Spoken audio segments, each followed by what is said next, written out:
જય માતાજી મિત્રો હું નિર્મલ ગોસ્વામી ડીસાથી. સંત પાસે બેઠા હોય ને તો ઘણી બધી વાતો જાણવા મળે. એવી જ એક વાત આપણે જાણવાની છે કે સંતે એક વ્યક્તિને 4 શિખામણ આપી.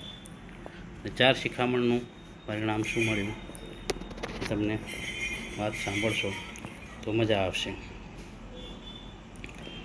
એક ગરીબ ઘરની અંદર પતિ પત્ની અને એનો બાળક રહેતા હતા. એના પતિ પાસે કોઈ ઢંગનું કામ નહોતું. એક દિવસ કામ મળે, 2 દિવસ કામ ના મળે, 1 દિવસ કામ મળે, 2 દિવસ કામ ના મળે, એવી રીતે એનું ગુજરાન ચાલતું હતું. એની પત્ની બાળક બહુ દુઃખી હાલતમાં હતા. અમુક વાર ખાવા મળે, અમુક વાર ખાવા ન મળે, એવી હાલત હતી. તો એક વખત પત્નીએ કહ્યું કે તમે હવે આ ગામ છોડી અને થોડુંક શહેરમાં આ કામ ધંધે જાઓ તો તમને 5 રૂપિયા મળે અને આપણું ગુજરાન ચાલે. અને લગભગ ગામડાથી શહેર લગભગ હશે 5-7 કિલોમીટર. એ જમાનામાં તો કોઈ આવી સગવડો હતી નહીં, ચાલતા જવું પડતું. આ બળદગાડું હોય કે ઊંટગાડી હોય કે એવું બધા ઘોડા કે એવું બધા સાધનો સિવાય જવાતું નહીં. અને એટલા બધા પૈસા આમના પાસે હતા ને કે બળદગાડું કે ઘોડો કે એવું કશું રાખી શકે. પત્નીના વારંવાર કહેવાથી એને વિચાર કર્યો કે ચાલો હવે મારે શહેરમાં જઈને કમાવું પડશે. અને સવારે ઉઠીને વાત કરી કે હું શહેરમાં જઈ કમાવા જઉં છું.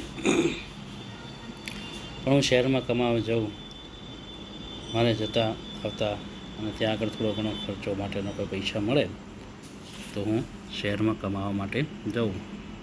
ત્યાં ભૂખ પણ લાગે, નોકરી ગોતવામાં સમય પણ લાગે. અને પત્ની એને 20 રૂપિયા કાઢીને આપ્યા. એટલે પેલો તો વ્યક્તિ નીકળ્યો ચાલતો જતો તો રસ્તામાં જંગલ આવ્યું. જંગલમાં ચાલતો વિચાર કરતો જતો તો કે હું ક્યાં જઈશ, કોના પાસે નોકરી માગીશ. આ તે વિચાર કરતો ત્યાં એક ઝૂંપડી જોઈ. ઝૂંપડીની બહાર એને ભીડ જોઈ એટલે એ ઝૂંપડી પાસે ગયો અને પૂછ્યું ત્યાં શેની લાઈન લાગેલી, શેની ભીડ છે.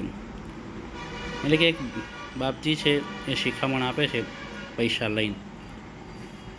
એટલે પેલા વિચાર કર્યો કે પૈસા લઈને શિખામણ આપે છે, બાપજીને આપણે દર્શન કરવા જોઈએ. ધીરે ધીરે ભીડ ઓછી થઈ, એનો નંબર આવ્યો. બાપજી પાસે ગયો, બાપજીને પ્રણામ કર્યા. બાપજી કે બોલો. બાપજી કે હું એક શિખામણના 5 રૂપિયા લઉં છું, તારે જોઈએ તો આપું. પેલા વ્યક્તિ વિચાર કર્યો કે કશો વાંધો નહીં, સંતની આપેલી વસ્તુ સારી જોઈ. એટલે એને કીધું લો બાપુ, આમ મને એક શિખામણ આપો. સંતે પહેલી શિખામણ આપી કે 4 માણસ જે કહે ને એ કરવું, એમાં ફાયદો થાય. કે બરાબર. પછી એને વિચાર્યા કે લાવ હજી એક શિખામણ લઈ લઉં.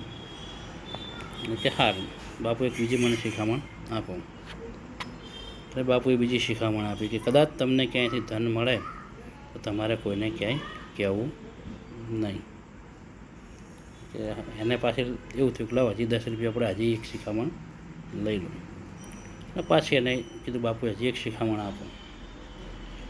એટલે કે લે કે તારી ગુપ્ત વાત હોય, કોઈ પણ ગુપ્ત વાત એ કોઈને પણ કહેવી નહીં. તારી રાજની વાત હોય ને એ કોઈને કહેવી નહીં. ભલે ને તારી પત્ની પોતે હોય ને તો એ તારે કોઈને ગુપ્ત વાત કહેવાની નહીં.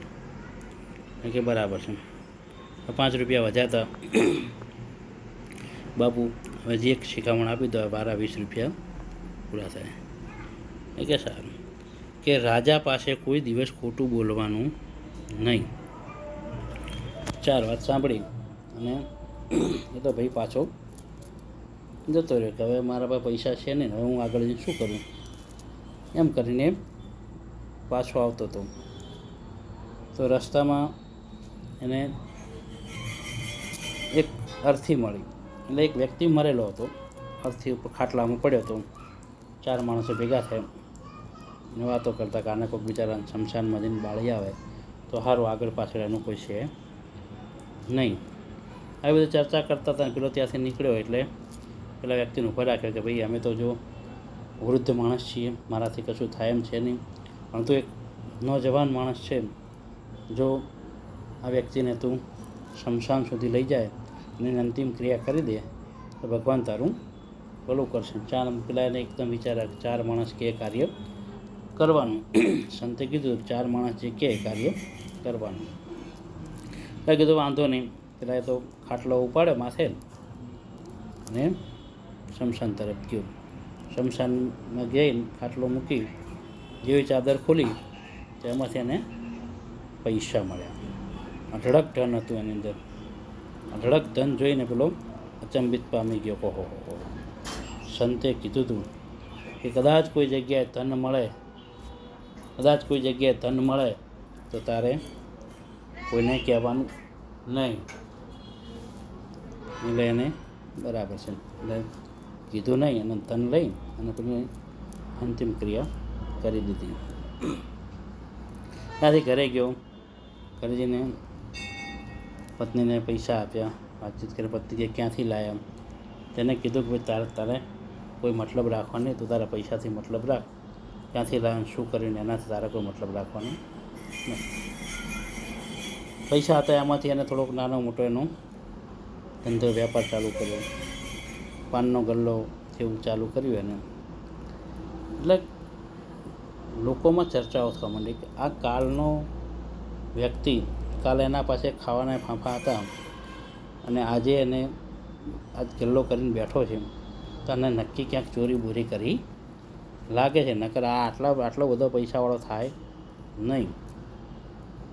ચર્ચા છે રાજા પાસે પહોંચી અને રાજા એને બોલાવ્યો કે સાચું બોલ કે તું આ ધન લાવ્યો ક્યાંથી?